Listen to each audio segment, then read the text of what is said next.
Well, hello and welcome to MotorWeek 88. We're glad to have you with us. This time we're going to begin with an old saying. If wishes were horses, beggars might ride.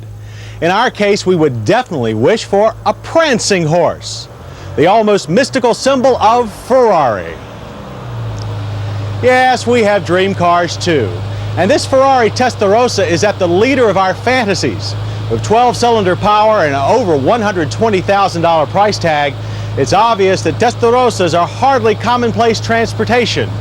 But this time, when we begged Ferrari to let us take you for a ride,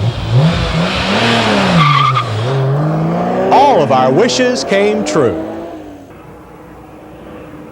It happened one fine autumn morning at Pocono International Raceway in northeastern Pennsylvania. The Ferrari Testarossa came the way of most wishes with an aura brighter than its flawless red paint job. Most everyone's familiar with that Testarossa aura, thanks in part to the smoke, light, and bullets of Friday night TV. But beneath the aura is quite another thing. The Testarossa is a machine, a complicated machine, a well-crafted machine, but a machine nonetheless. Its name even comes from machinery. Testarossa is Italian for redhead. The name was originally given to the 1950s Ferrari race cars that had red-painted 4-valve cylinder heads. And this 5-liter flat 12 redhead with its 48 valves at full chat pumps out 380 horsepower and 345 pound-feet of torque. The power is transferred to the ground by a 5-speed manual transaxle only. The shift pattern is racing style, with first down and to the left. The linkage is bulky, and the 1-2 upshift is a tough one to make gracefully. You can't be gentle with the shifter. It takes a brutal blow from the heel of your hand to drive it home to second. Once we figured that out, our redhead walked through the quarter mile in 13.5 seconds with a final speed of 106. It takes 5.5 seconds and only one gear change to get to 60. Peak power is at 5,800 RPM, and the engine seems happiest when working hardest.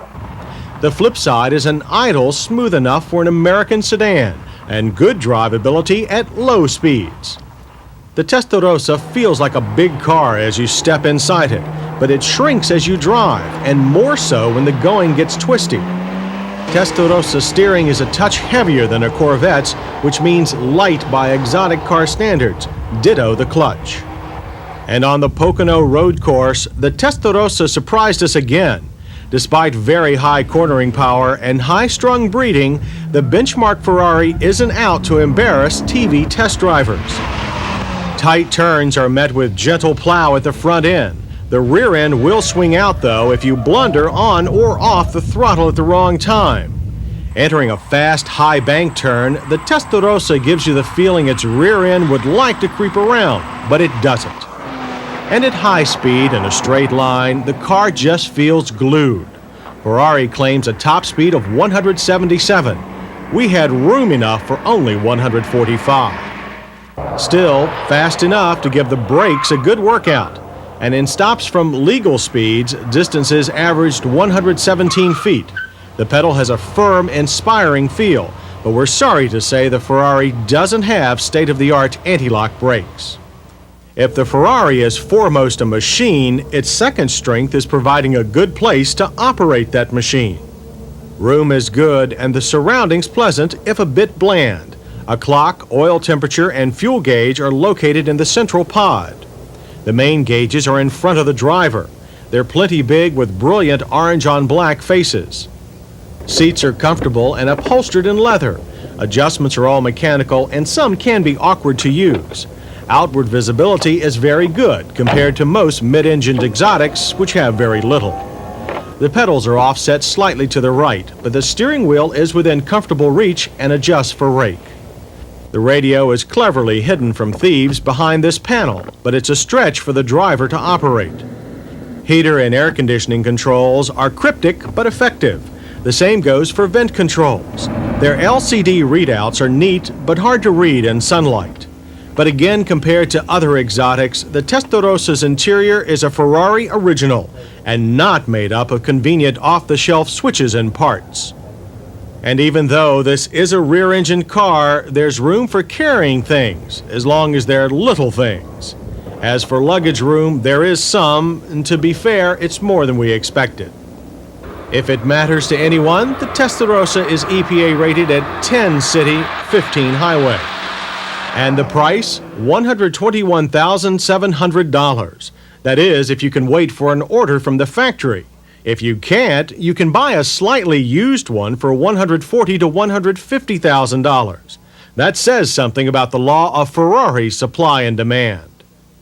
In our safety check, the Testarossa passes with front passive restraints and radial tires. It fails to have 5-mile-per-hour bumpers and anti-lock brakes. The Testarossa hit us just right with terrific acceleration, handling, comfort, ease of driving, and superior fit and finish.